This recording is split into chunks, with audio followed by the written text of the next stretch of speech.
دکھوں کی کوئی گھڑی اور خوشیوں کا لمحہ ایسا نہیں آیا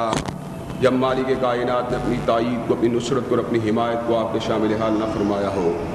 اور ان تمام باتوں سے بڑھ کر یہ کہ عرش رب نے اپنی آخری کتاب حمید کو حضرت آقائے دو جہاں علیہ الصلاۃ والتسلیم قلب اطہر پہ نازل فرما دیا تھا۔ اسی کتاب حمید کے ایک انتہائی اہم مضمون کے حوالے سے اپنی چند گزارشات کو میں آپ حضرات کے گوشے گزار کرنے کی جستجو کر رہا ہوں۔ حضرات گرامی قدر، موضوع سخن یہ ہے کہ ہماری زندگی کے اندر مشاکل کیوں آتی ہیں، ہماری زندگی میں مصائب کیوں آتے ہیں، ہماری زندگی میں تکالیف اور پریشانیاں کیوں آتی ہیں۔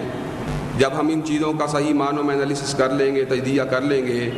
تو اللہ کے فضل و کرم سے ان ساری کی ساری باتوں کے اوپر پھر کور کرنا، ان کو کوپ کرنا، ان کا مقابلہ کرنا بھی اللہ تبارک و تعالیٰ کے فضل و کرم سے ہمارے لیے آسان ہو جائے گا۔ حضرات گرامی قدر، اس ضمن کے اندر میں دو باتوں کو آپ حضرات کے گوشے گزار کر چکا ہوں۔ پہلی بات یہ ہے کہ ہماری زندگی میں مشکلات کے آنے کی بہت بڑی وجہ اللہ تبارک و تعالیٰ کی توحید سے انحراف ہے۔ اللہ تبارک و تعالیٰ نے کلام اللہ کے اندر قوم موسیٰ کا ذکر کرتے ہوئے اس بات کا اعلان فرما دیا، ان الذین اتخذوا العجل سینالهم غضب فی الحیات الدنیا وکذلک نجزی المفترین، کہ وہ لوگ جنہوں نے اللہ تبارک و تعالیٰ کی ذات کو چھوڑ کر بچھڑے کو اپنا معبود بنا لیا تھا، ان کے اوپر اللہ تبارک و تعالیٰ کا غضب ہوا اور دنیا کی زندگی کے اندر لعنت و ملامت ان کا مقدر بن گئی تھی۔ حضرات گرامی قدر، دوسرا نقطہ جس کو میں آپ حضرات سے گوشے گزار کرنے کی جستجو کرتا رہا وہ یہ ہے کہ جب بھی ہم اپنے پیغمبر علیہ السلام کے اسوے سے انحراف کرتے ہیں، ایسے عالم میں مالک کائنات کی ناراضگی کا ہمارے اوپر نزول ہوتا ہے، مالک کائنات کا غضب ہمارے اوپر وارد ہوتا ہے، جس کی وجہ سے ہماری زندگی میں مشکلات آتی ہیں، مصائب آتے ہیں، تکالیف آتی ہیں، دکھ آتے ہیں، درد آتے ہیں۔ اور اس ضمن میں نے آپ حضرات کے سامنے دو باتوں کو رکھا تھا۔ اللہ تبارک و تعالیٰ نے قوم موسیٰ کا ذکر کرتے ہوئے یہ بات ارشاد فرمائی کہ موسیٰ علیہ السلام جب کوہ طور پہ گئے تو جناب ہارون کو اس بات کی وصیت کر کے گئے تھے کہ میری قوم کے لوگوں کو توحید کے اوپر کاربند رکھنا، لیکن قوم موسیٰ کے لوگوں نے حضرت موسیٰ علیہ السلام کی نصیحت پہ عمل کرنے کی بجائے اللہ تبارک و تعالیٰ کی ذات سے انحراف کرنا شروع کر دیا، بچھڑے کی پوجا کرنا شروع کر دی۔ تو حضرت موسیٰ علیہ السلام نے پلٹ کے یہ بات کہی تھی، امرتم من یحل علیکم غضب من ربکم فاخلفتم موعدی، کیا تم نے اس بات کا ارادہ کر لیا ہے کہ اللہ تبارک و تعالیٰ کے غضب کا تمہارے اوپر نزول ہو، چنانچہ تم نے میری بات کو ماننے سے انکار کر دیا۔ اور دوسری بات جو اس ضمن میں نے آپ حضرات کے گوشے گزار کی وہ یہ تھی کہ اللہ تبارک و تعالیٰ کلام حمید میں اس بات کا اعلان فرماتے ہیں، فَلْيَحْذَرِ الَّذِينَ يُخَالِفُونَ عَنْ أَمْرِهِ أَن تُصِيبَهُمْ فِتْنَةٌ أَوْ يُصِيبَهُمْ عَذَابٌ أَلِيمٌ۔ وہ لوگ جو مدینے والے کی حدیث کو نہیں مانتے، ان کی سنت کو نہیں مانتے، ان کے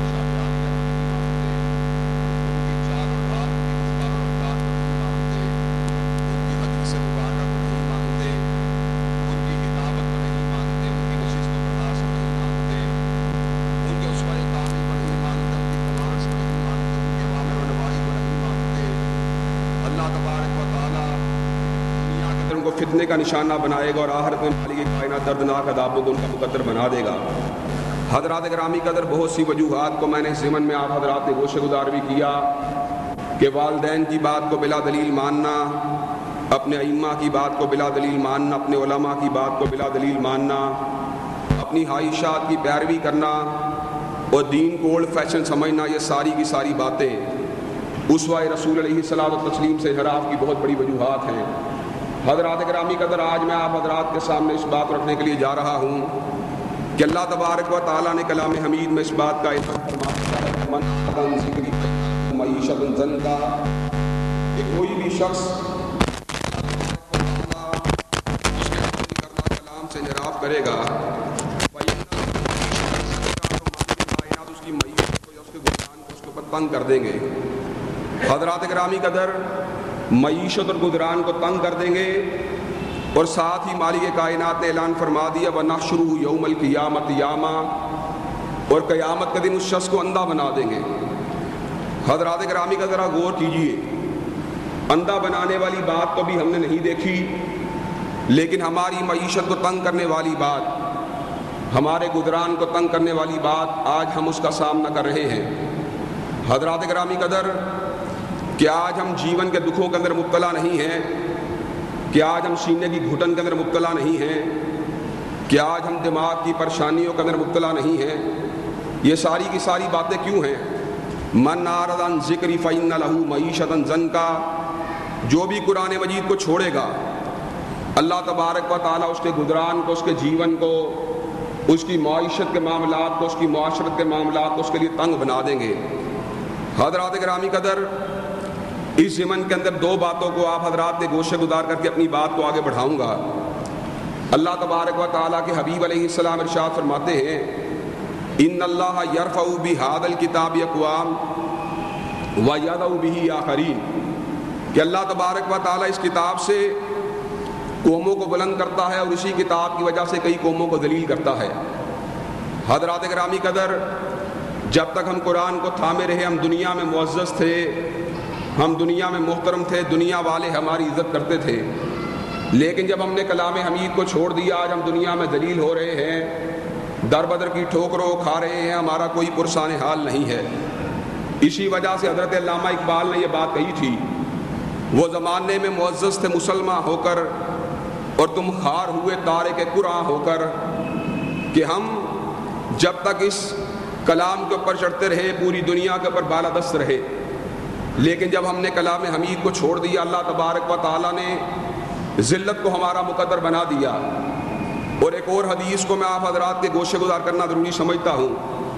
سرور کائنات، امام کائنات، امام الانبیاء،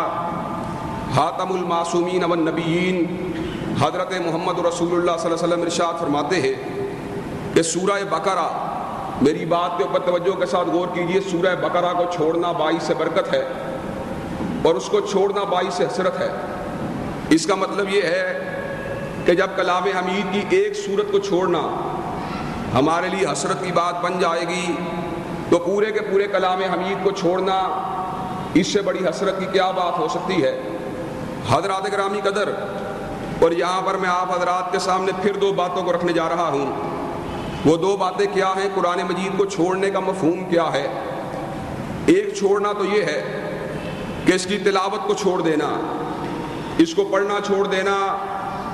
اس کے الفاظ کو اپنے گھروں کے اندر دہرانا چھوڑ دینا۔ اور آج ہم اس بات کو بڑے آرام سے محسوس کر سکتے ہیں،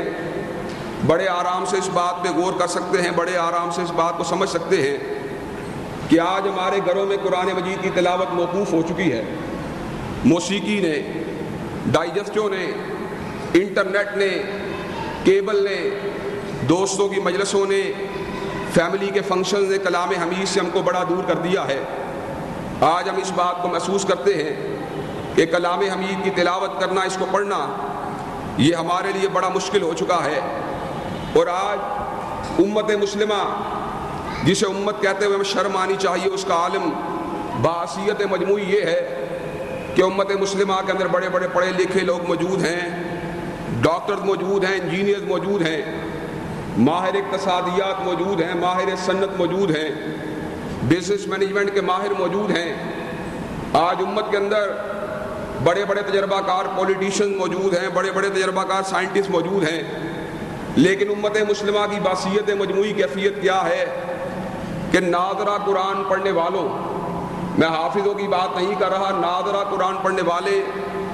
5% سے زیادہ امت کا حصہ نہیں ہے۔ حضرات گرامی قدر، آپ 50 سال 60 سالہ کسی بزرگ کو پکڑے، سروے کر لیں، آپ اس سے قرآن مجید کا ناظرہ پڑھوا کے دیکھ لیجئے، وہ ناظرہ پڑھنے کے اوپر قاصر نہیں ہے، ناظرہ پڑھنے سے قاصر ہے، ناظرہ پڑھنے کے اوپر قادر نہیں ہے۔ حضرات گرامی قدر، اور مجھے یہ بات کہنے کے اندر کوئی بات نہیں کہ ملک کے اندر آج تباہی کی وجہ، آج ملک کی زبوں کی وجہ، آج ملک کی ابتر معیشت و معاشرت کی بہت بڑی وجہ یہ ہے کہ ہمارے سیاسی رہنما اور سیاسی قائدین قرآن سمجھنا تو بڑی دور کی بات ہے، قرآن مجید کو متن کے لحاظ سے بھی نہیں پڑھ سکتے۔ اور اس ملک کے اندر ایک ایسا وزیر بھی گزرا جو فوج کا ایک سینئر اہلکار تھا، لیفٹیننٹ جنرل تھا، اس نے بڑی ایک عجیب بات کہی تھی۔ اس نے کہا قرآن مجید کے 40 پارے ہیں۔ حضرات گرامی قدر، جہاں پر پوزیشن یہ ہو کہ ہم کلام حمید کو پڑھنا تو بڑی دور کی بات ہے، صحیح معنوں میں اس کے پاروں کی تعداد کا بھی ہمیں علم نہ ہو، ایسے عالم میں ہم اس بات کی توقع کریں کہ ہماری معیشت کے حالات بہتر ہو جائیں گے، ہمارے معاشی معاملات سدھر جائیں گے، یہ ہماری بہت بڑی ہم خیالی ہے۔ اللہ نے بجا طور پہ یہ بات کہی ہے، من اعرض عن ذکری فإن لہ معیشۃ ضنکا، جو میرے ذکر کو چھوڑے گا، جو میرے ذکر سے روگردانی کرے گا، میں اس کے جیون کو اس کے اوپر تنگ کر دوں گا۔ حضرات گرامی قدر، ایک معاملہ تو یہ ہے کہ ہم قرآن کو پڑھتے ہی نہیں۔ قرآن سے ہمارے تعلق کی کیفیت کیا ہے؟ قرآن سے ہمارے تعلق کا بنیادی طور پہ عالم یہ ہے،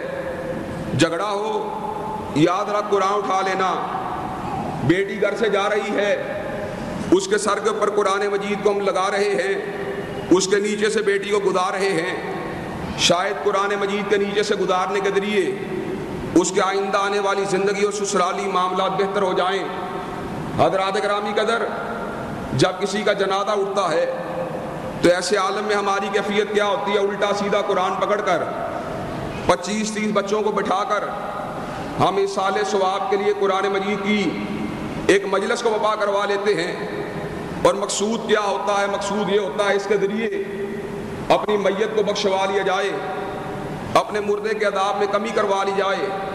حضرات، ہمارا قرآن جی سے تعلق کا عالم یہ ہے کہ کئی گھروں کے اندر مدت مدید تک قرآن مجید جزدان میں لپٹا رہتا ہے۔ قرآن مجید اس کے اوپر ایک کپڑے کو چڑھایا گیا ہوتا ہے، قرآن مجید کو کپڑے کے اوپر چڑھا کر، کپڑے میں لپیٹ کر ہم طاق میں رکھ دیتے ہیں، اور مدت مدید تک قرآن مجید کو دیکھنا بھی گوارا نہیں کرتے۔ حضرات، ایک تو چھوڑنے کی کیفیت یہ ہے کہ ہم نے اس کی تلاوت کو موقوف کر دیا ہے، اس کے پڑھنے کو موقوف کر دیا ہے۔ اور مجھے آج تک یہ بات کبھی نہیں بھولی کہ 12ویں جماعت کا طالب علم تھا، میں بورڈ کے پیپر دینے کے لیے جا رہا تھا، اسلامیات کا پیپر تھا۔ ایک بڑا ہی برائٹ اسٹوڈنٹ جو پڑھائی کے اندر انتہائی عبور رکھنے والا تھا، میرے سے ڈسکس کرتے ہوئے یہ بات کہنے لگا کہ حافظ صاحب یہ بات بتلائیں دنیا کیسے بنی؟ میں نے کہا تم نے قرآن مجید نہیں پڑھا؟ قرآن مجید میں اللہ تبارک و تعالیٰ نے اس بات کا ذکر کیا ہے کہ میں نے 6 دن میں زمین و آسمان کو بنا دیا۔ تو جواب میں اس نے مجھے جو جواب دیا اس نے مجھے حیرت ادا کر دیا۔ اس نے کہا حافظ صاحب میں سینٹنتھنی کا اسٹوڈنٹ تھا، مجھے یہ تو پتہ نہیں قرآن مجید میں دنیا کے بننے کا کیا خبر ہے۔ مجھے اتنا پتا ہے بائبل کے اندر یہ الفاظ موجود تھے کہ لیٹ اٹ بی لائٹ، یہ روشنی عام ہو جانی چاہیے۔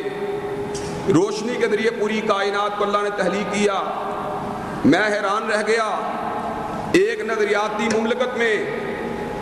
جس کی بنیاد کلمہ طیبہ ہے، کلمہ طیبہ کے نام پر بننے والے اس دیش میں بے شمار طالب علم ایسے ہیں جنہوں نے پوری کی پوری زندگی کبھی قرآن مجید کو دیکھنا بھی گوارا نہیں کیا، اور بائبل کا مطالعہ بے شمار لوگ کر چکے ہیں۔ مجھے یہ بات بتلائیں وہ بائبل جس کے الفاظ بدل چکے، جس کا متن بدل چکا، جس کے معنی بدل چکے، جس کا مفہوم بدل چکا، اس کو تو ہم پڑھنے کے لیے تیار ہیں، لیکن قرآن مجید جس کے بارے میں اللہ تبارک و تعالیٰ کا وعدہ اعلان ہے، انا نحن نزلنا الذکر وانا لہ لحافظون، بے شک ہم نے ذکر کو نازل کیا اور بے شک ہم اس کی حفاظت کرنے والے ہیں۔ اس قرآن مجید کو آج ہم پڑھنے کے لیے بھی آمادہ و تیار نہیں ہیں۔ حضرات گرامی قدر، اور دوسرا مفہوم اس سے اعراض کرنے کا یہ ہے، اس سے انحراف کرنے کا یہ ہے کہ ہم نے اس کے متن کو تو پڑھ لیا لیکن ہم نے اس کے مفہوم پہ عمل نہیں کیا، ہم نے اس کے معنی پہ عمل نہیں کیا، ہم نے اس کے پیغام پہ عمل نہیں کیا۔ یہ چھوڑنے کی پہلے سے بھی زیادہ بدتر قسم ہے۔ اور حضرات گرامی قدر،